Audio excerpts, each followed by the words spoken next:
Show open that, take 1 and 2 and 3 and 4. As always on Foods in Kenya. What is Foods of what?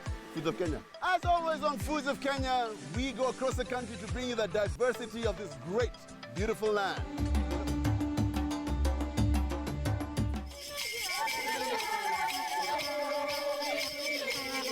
Oh, this is really good. My name is Mwaniki Mageria, and I am the host of the world record-breaking Foods of Kenya.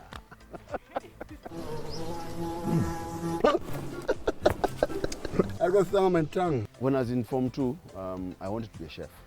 It was not very encouraging at the time because, being a chef was like being a cook. We didn't have celebrity chefs at the time. We didn't know that. But I really enjoyed cooking. And all my relatives, my cousins, they would all tell me, hey, we're having a party next time. Can you bake a cake? Can you do something for us? So I used to do that from long way back. Look at that fish! And I told you. Sasarika. My parents had a vision for me to be a businessman because my dad was in business and he was doing pretty well. And I think it was a good thing that I actually pursued business in university because that gave me an idea of how to make something work, produce stuff, make a company work. So that's what I used to do. That's what I did in university. I did business administration. My first job was in cars. I loved cars. Oh, I love cars. I still love cars. So I was a direct imports manager. So I got to meet all the big guys who had money, Then what happened, very natural progression, they asked me to start organizing events. By the way, it was a very interesting, there was a guy who used to organize the events for the company. He had done it for a while. Then when we were coming up towards a big event, and then his mother passed on. So he couldn't be there. So they asked him, hey, who's going to do this job? He said, I think Mwaniki can handle it. Just ask Mwaniki. He was my friend, so he opened the gap for me, basically. I did such a good job. They said, this guy should be organizing all our events, including emceeing and all that kind of thing. So I had already been developing my MC talent, but this was just on another scale altogether. I moved to another motor company, and it didn't do well. So I lost a job. And inside my heart, I just knew I need to do something new. I'm a creative. I don't want to just do a 9-to-5 job, 8-to-5 job. I want to do something that is producing, something exciting. So I decided, because I was doing events on the Ford company, let me continue doing events. So I started doing events. I did crazy events. I got to understand the intricacies of working with corporates as now a client. Before, I was just selling them a car. But now, this time, you have to talk with them, you're building a concept. It was so exciting. So we did something called Vunja Mifupa. There's something called Vunja Mifupa. Do you know a game called Vunja Mifupa? In fact, the reason why it was such a hard job, it was men coming and doing really hard things, teams. They told, like, for instance, fill a mkokoteni with rocks and drive it over an obstacle. And the obstacle has got rocks, it's got mud, it's got, it's slippery and all. So it was a very interesting games. But what ended it was one day the guy was walking, one of the tasks was to do a rope length about 15 feet from the ground and walk across or pull yourself across. One guy slipped and fell, and there were stones on the ground, and he broke his back, and that was the end of Vunja Mifupa. Alivunja Mifupa. Well, I really apologize for the guy who that happened to, but yeah, that's how it ended. Isn't she cute? Or he? Or she? Wow. Wewe hodari wewe. Next coming hodari day, ndakukumbuka wewe. Next coming hodari day, ndakukumbuka wewe. Hodari day. Get right here, man. I started doing award ceremonies because I felt that I wanted to celebrate things that were happening. I did Eve Woman of the Year Awards several years in a row. We brought Yvonne Chaka Chaka. Oh, that was incredible. And that was when Raphael Tuju was a minister for the first time, and all the girls were like, ooh. It was so funny, including Yvonne Chaka Chaka said, I like your minister. He was minister for what was it at the time? I can't remember. Was it tourism? I can't remember. Anyway, and he was our chief guest. She was performing and he was a chief guest. We did other award ceremonies like Fire Awards, very, very first Fire Awards. Did Company of the Year Awards. What else did we do? Oh, you remember when they were giving Tianchi, were giving away Mercedes-Benzes to people who had sold this multi-level marketing thing. I did the first, second and third events. Those were really good. Those were good events, very good events, lucrative. Then we did, the competitor came into the country, Tasli's, and I also did the event, two of them also. And then we did a lot of very nice events, corporate events, that kind of thing. And of course, I was dabbling as a master of ceremonies as well, so that was quite exciting for me. Now, as I was doing that, a friend of mine, actually he's a brother of mine, Jimmy Garth, told me, hey, by the way, that voice, you need to do something with that voice. I thought he was joking, until who else told me? Farid Kimani. Farid told me, by the way, what are you doing with that voice? I told him, I don't know, I mean, see, no, come and talk to the guy who was called Dusty Rhodes. He was in charge of of Capital FM at the time. So he told me, come, let's do a voice test. So I did a voice test. And I said, no, you're not going anywhere else. We need you in the studio. So I started doing Late Night Capital and Sunday Breakfast Show. Just like that. It was very interesting. For a whole year I did that. That was so much fun.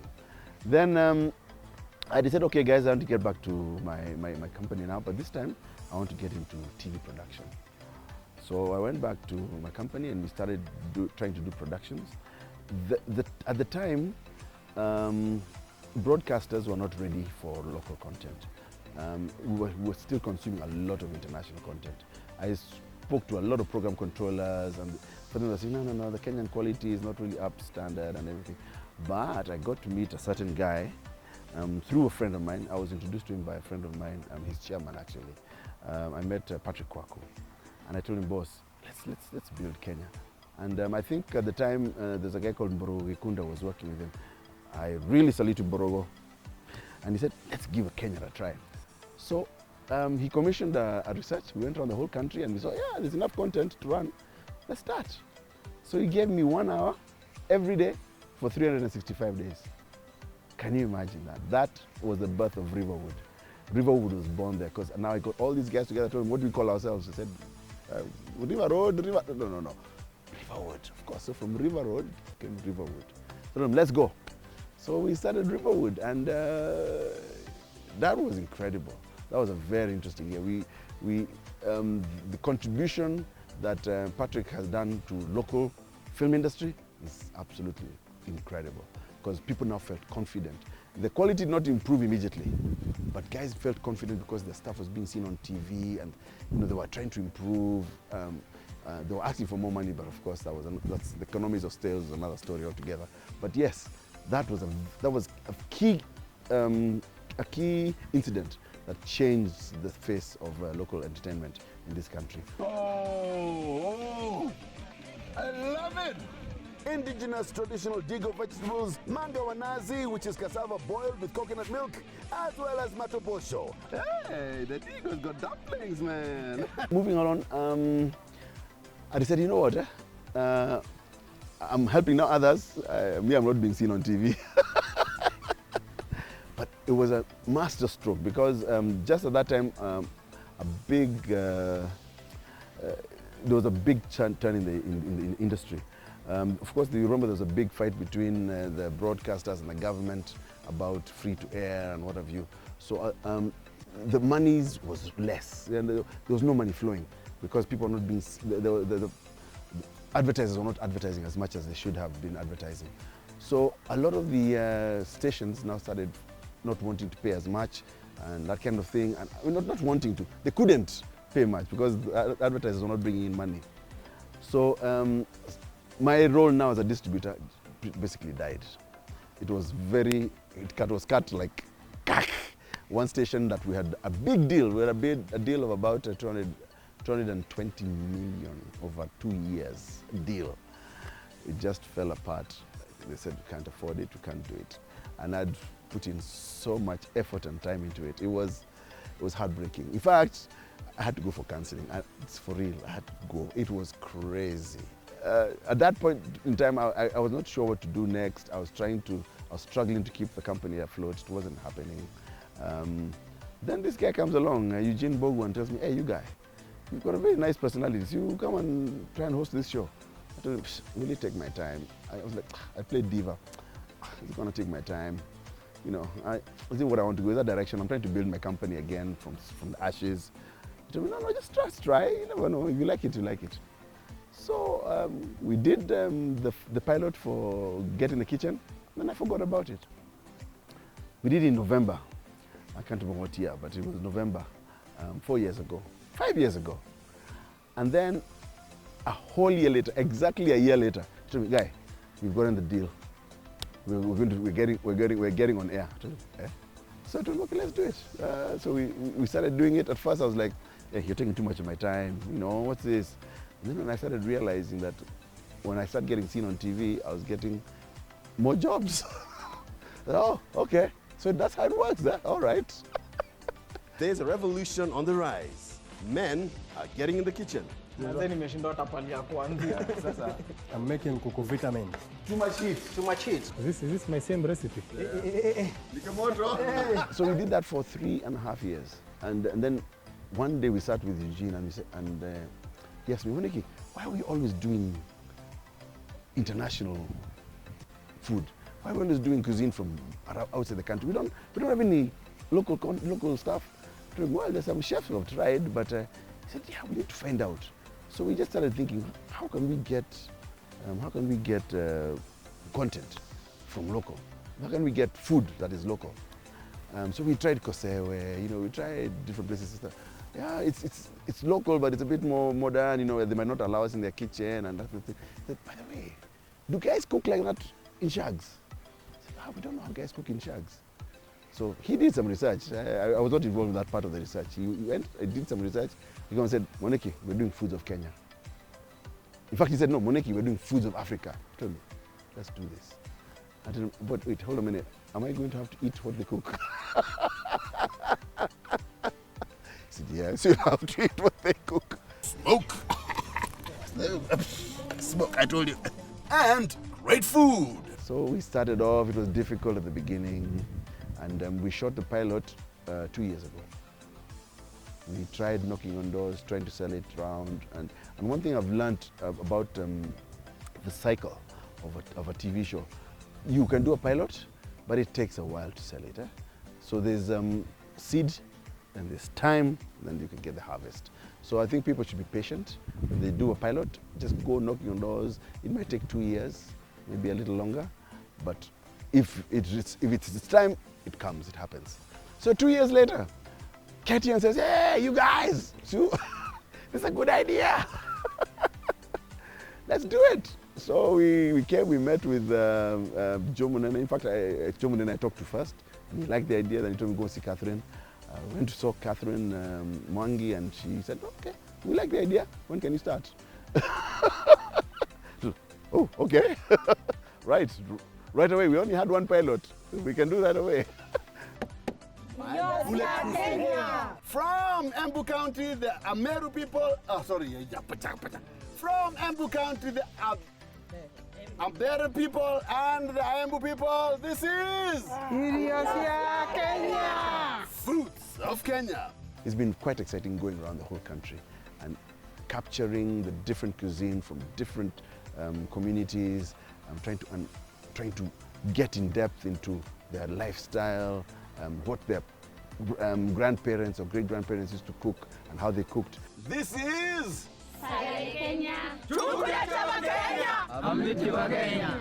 A lot of people have changed the way their grandparents used to cook, but they still remember how they used to cook.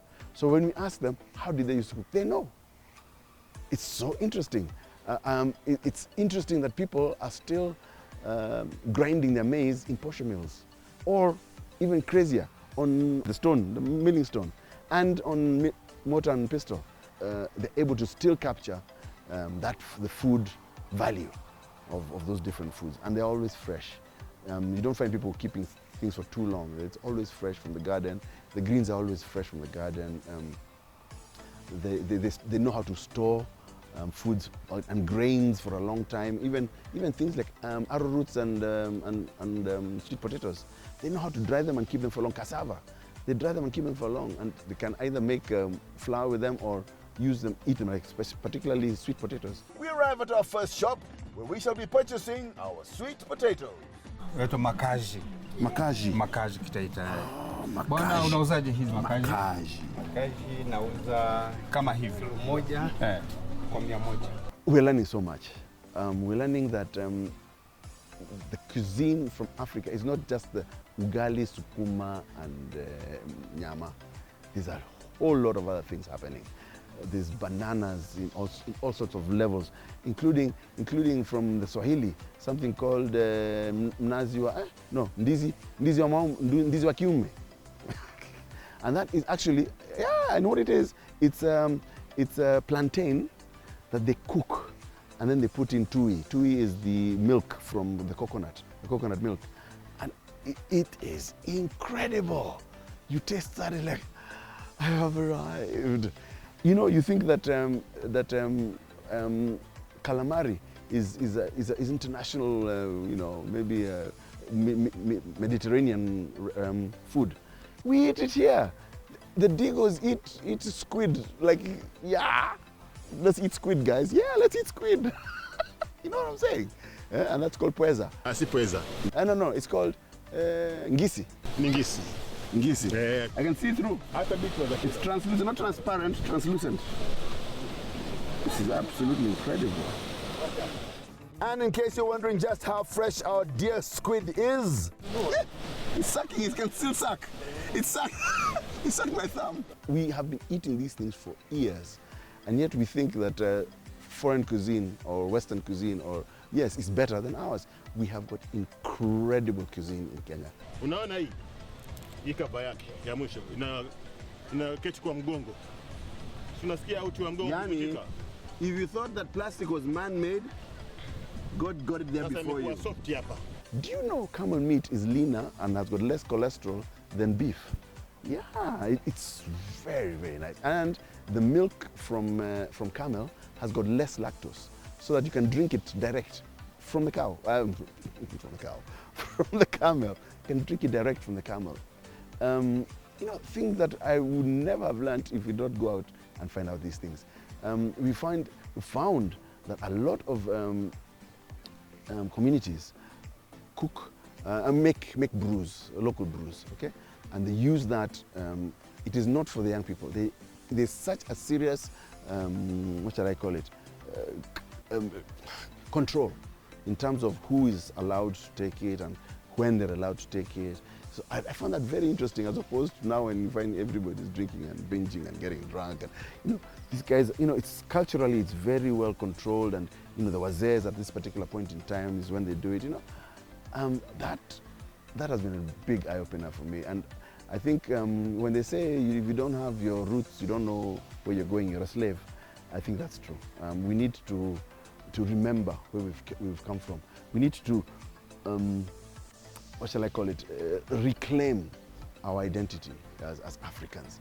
Because especially for Kenya, we really have become a melting pot of all the cultures from all over, particularly the West. We think that the West is best. Really, home is best. And I'm happy that Foods of Kenya on KTN Home is bringing back that belief in ourselves, that excitement to know, hey, man, we've got good stuff, man. Look at that guy, look at the tentacles. We need 300. Moja hivyo. 300 shillings, guys. Do you know how they Turkana bring down an animal? How they slaughter it? They don't slaughter like this, like everybody. No. One spear, one guy. Quick, one strike into the heart, and the animal within a minute is down. For me, that was so humane. I mean, all the others we've seen a lot of slaughtering. Eh? Some of the animals really suffer. It's really unfair. But this one, I was like, hey, this animal just fell nicely down, gone. Okay. Have you ever seen anything like this, you guys? My goodness, the thing the Taita make, this just blew my mind. They take maize and they roast it until it looks like popcorn. Okay, because it's all glazed and shiny. Okay, and then they grind it into flour. When they grind it into flour, so it's cooked. So because it's already been cooked completely. They grind it into flour. That flour, they mix it with ripe bananas. They make a paste, ripe bananas. Then they fold it into the leaves of banana leaves, and then they steam it until it becomes hard. And that little packet is what the guys would carry when they're going on a long safari. You just put it and they just keep biting kidogo, because it's direct energy. Direct, and you just take energy, you can continue walking. They said they would walk to Voi and back to Undanyi Hills without carrying food, because they have that car thing, that car park. It's crazy. Let me tell you more. We went to a place called Muhuru Bay. Let me tell you, this is a place for motion pictures, man. The water of the Lake Victoria is clear like the water in Diani. You can see the fish. The young men dive into the water and spear the fish. It's mind-blowing.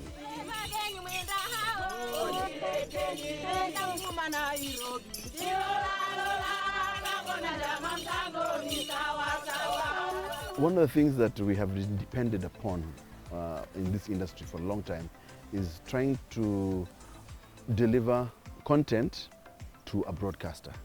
But guess what? The digital age has arrived.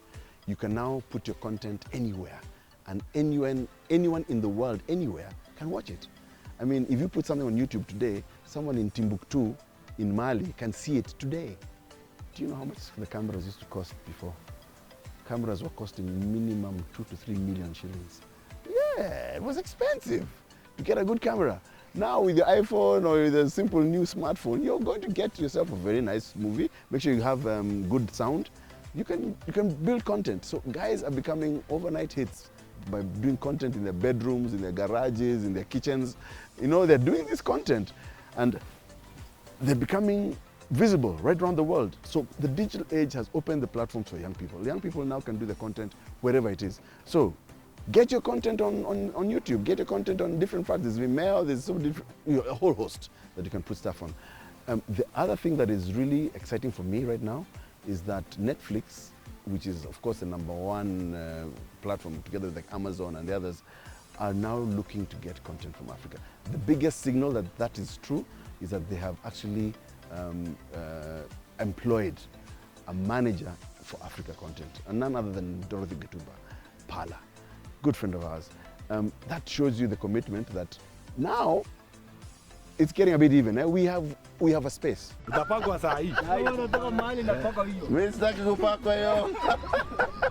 Sasa unajua mimi sijajiona mtu akisiaga na maji. This is dangerous stuff, man. Ameshikwa. Nobody is going to come and tell you, oh, please tell your story. No, you have to take your place. You have to work hard, you have to keep at it, you have to be diligent, you have to be disciplined, but you must be motivated and you must have passion. And we have to tell our story. That's what I think I would like to tell young people. Nobody's going to give it to you on a silver platter. Nobody owes you anything. Excuse me, nobody owes you anything. Huh? Huh? Even your parents, they gave you the life you have. Nobody owes you a thing. You need to prove or justify your existence. You need to justify your existence. Prove, make something, make it work. Add value. That's the whole idea. Add value to the people around you and the places around you. Kilo hiyo na ndizi. Mama anatutuzia ndizi ile. Nilisema ni 100. Ni 100 nusu. Sawa. Niwekea hapo tafadhali. What we have committed as documentary and reality TV is to continue producing sterling quality content, particularly in reality and documentaries, so that we are telling the Kenyan story in detail. We're telling the Kenyan story with excitement, you know, not with a twist, not just a documentary, you know. It seems like we've come to the end of the road.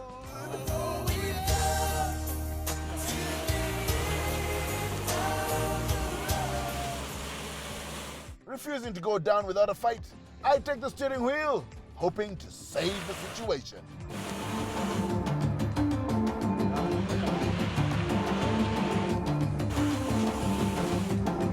Fun, like we do with Foods of Kenya on Sunday.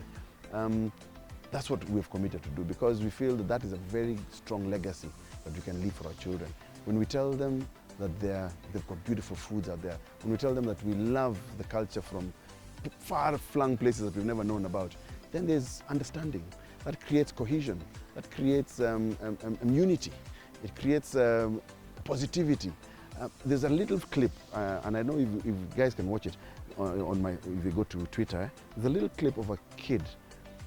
She's about 4 years old, and she's saying at the top of her voice, "Foods of Kenya!" Now that child, if you tell her Kenya is not a nice country, she'll tell you, "Excuse me?